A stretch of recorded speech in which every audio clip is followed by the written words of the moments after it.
আসসালামু আলাইকুম। আজকে আমি আপনার সাথে শেয়ার করতে যাচ্ছি খুব সহজে কিভাবে ডাবের পুডিং তৈরি করা যায়। চলুন দেখা যাক। আমি ডাবের পুডিংয়ের জন্য এখানে একটি ডাব নিয়ে এসেছি। কাটাকাটি ঝামেলা করতে পারি না, তাই বাজার থেকে এ পর্যন্ত কাটিয়ে নিয়ে এসেছি। চলুন পরবর্তী স্টেপে চলে যাওয়া যাক। আমি কিন্তু এখানে ডাবটাকে ছোট্ট একটা ফুটো করে নিয়েছি, যাতে করে ডাবের পানিটা আমি খুব সহজে বের করে ফেলতে পারি।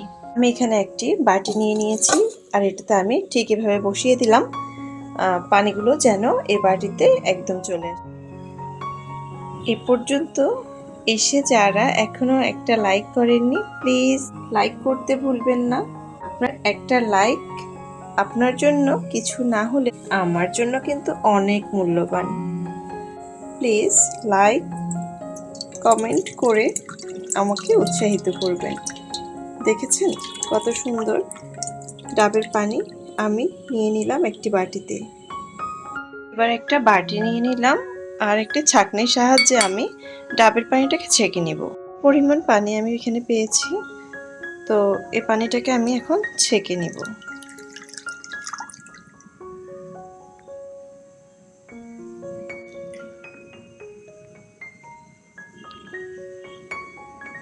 পানিটা ছেঁকে নেওয়া শেষ। চলুন পরবর্তী স্টেপে চলে যাওয়া যাক।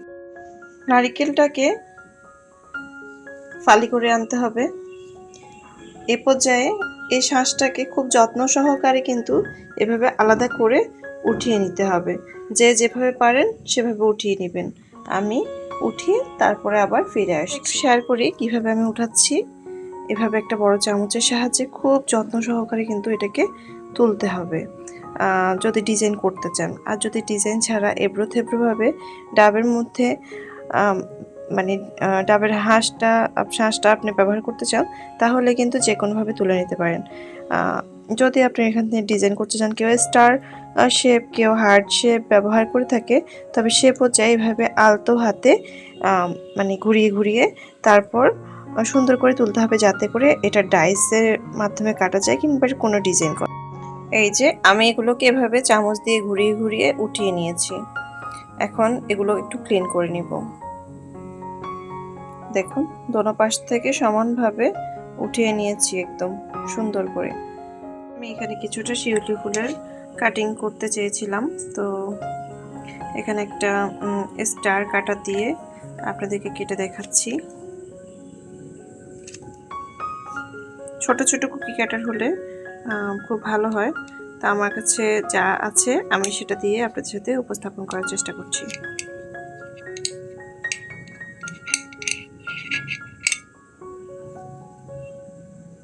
একটা স্টার শেপের নিয়ে নিলাম।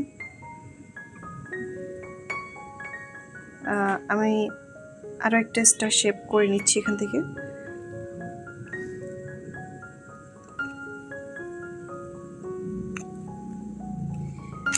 নারিকেলটার শাঁসটা হচ্ছে যে একটু শক্ত হয়ে গিয়েছে, যার কারণে একটু ভালো করে প্রেস করতে হচ্ছে। আসলে নারিকেলের পুডিংটা আপনার ডিজাইনটা হচ্ছে যে আপনার মনের মতো করে আপনি করতে পারেন। কলিজা ঠান্ডা করা একটা পুডিং।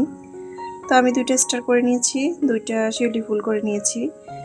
আর এদিক থেকে হচ্ছে পরবর্তীতে আমি কিছু ডিজাইন করে শেয়ার করব। থেকেও আমি সেম টু সেম কুকি কাটা দিয়ে, যেহেতু স্টার করেছি, তো আমি আরও কিছু স্টার এটা থেকে করে নিব। আপনি দেখুন এখানে আমি কিছু 2টা নিয়েছি শিউলি ফুলটা কিন্তু দারুণ হয়। তো যেহেতু কাটাকাটি ঝামেলা আর করলাম না, স্টার শেপ কুকি কাটা দিয়ে করে নিয়েছি, আর কুকি কাটা দিয়ে রাউন্ড শেপ দিয়ে আমি কিছু অর্ধচন্দ্র করে নিয়েছি। তো এগুলো দিয়ে আমি আজকের পুডিংটি তৈরি করে দেখাবো। চলুন পরবর্তী স্টেপে চলে যাওয়া যাক। এখানে আগার আগার পাউডারটা ব্যবহার করছি 1 চা চামচ, চিনি ব্যবহার করব 2 চা চামচ। এমনিতেই মিষ্টি, তাই বেশি মিষ্টি দিতে হবে। পাউডারটা আমি দিয়ে দিলাম, সাথে চিনি দিয়ে দিচ্ছি 2 চা চামচ, আগার আগার পাউডার 1 চা চামচ। এই মিশ্রণটাকে ভালোভাবে নেড়ে চেড়ে মিক্স করে নিতে হবে।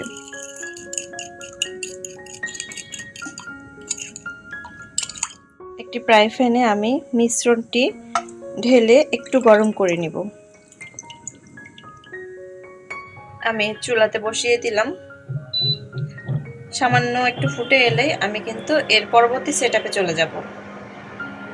এদিকে বলকটা চলে আসছে, থেকে কিছু স্টার তুলে নিচ্ছি, একদম নিচে বসিয়ে দিব স্টারগুলো।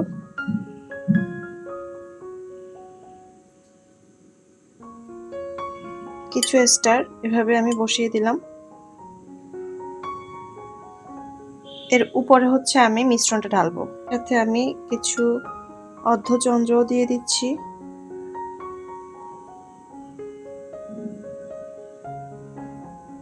আর ছোট্ট একটা মাঝে শিউলি ফুল বসিয়ে দিলাম। আর এখানে মিশ্রণটা কিন্তু এই কাজটা খুব দ্রুততার সাথে করতে হয়। এই যে বসে যাচ্ছে, তো আমি এখনই এটাকে নিয়ে ঢেলে দেব।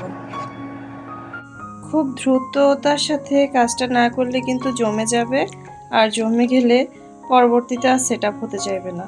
তাই চেষ্টা করবেন যত দ্রুত কাজ করা যায়, মানে চুলায় দেওয়ার সাথে সাথে যত দ্রুত কাজটা শেষ করতে পারেন। তো আমি এই পর্যায়ে আবারও উপর থেকে কিছু স্টার দিয়ে দিব।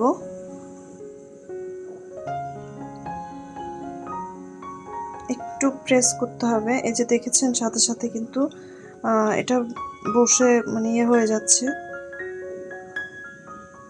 শক্ত হয়ে গেছে, স্বর বেঁধে গেছে। তা আমি স্বরের ভিতরেই ঢুকিয়ে দেই। খুব দ্রুততার সাথে যদি এই কাজটা না করা যায়, মানে সাথে সাথে এটা সেট আপ হয়ে যাচ্ছে কিন্তু। তো আমিও হার মানার ব্যক্তি না। তুমি সেট হয়েছো তাতে আমার কিছু যায় আসে না। আমিও কিন্তু আমার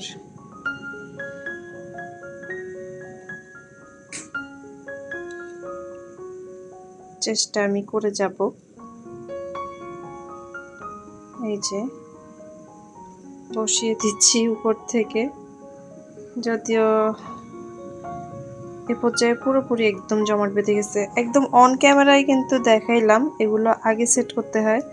তো এই ভুলগুলো করবেন না, এগুলোকে আগে সেট আপ করে দিবেন।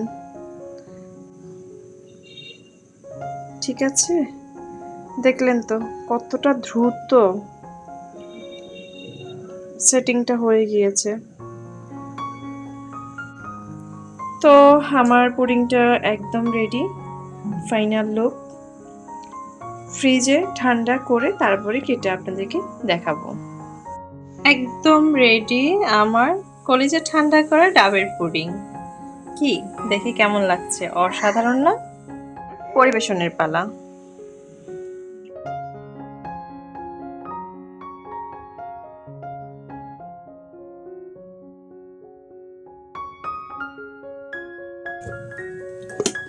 ভিডিওটির এ পর্যন্ত এসেও যারা এখনো দেখছেন কিন্তু লাইক করতে ভুলে গিয়েছেন, প্লিজ লাইক করে দিবেন। কমেন্ট করে অবশ্যই জানাবেন কেমন হয়েছে, আর বাসায় ট্রাই করতে একদমই ভুলবেন না। ভিডিওটি ভালো লেগে থাকলে প্লিজ সাবস্ক্রাইব করে পাশে থেকে যাবেন, বেল বাটনের অল অপশানে ক্লিক করে দিবেন, যাতে করে আমার যে কোনো ভিডিও ছাড়ার সাথে সাথে আপনার মোবাইলে নোটিফিকেশনটা চলে যায় এবং কি আপনি ইজিলি কোনো রেসিপি দেখে নিতে পারেন। কার কেমন লেগেছে অবশ্যই জানাবেন, আর বাসায় ট্রাই করতে ভুলবেন না। খুব ঝটপট তৈরি করা যায় এই অসাধারণ ডাবের পুডিংটি। আজকে এ পর্যন্ত, ফিরে আসব নতুন কোনো রেসিপি নিয়ে। সে পর্যন্ত সবার সুস্বাস্থ্য কামনা করছি। সবাই ভালো থাকবেন, সুস্থ থাকবেন, আমার জন্য দোয়া করবেন। আল্লাহ হাফেজ।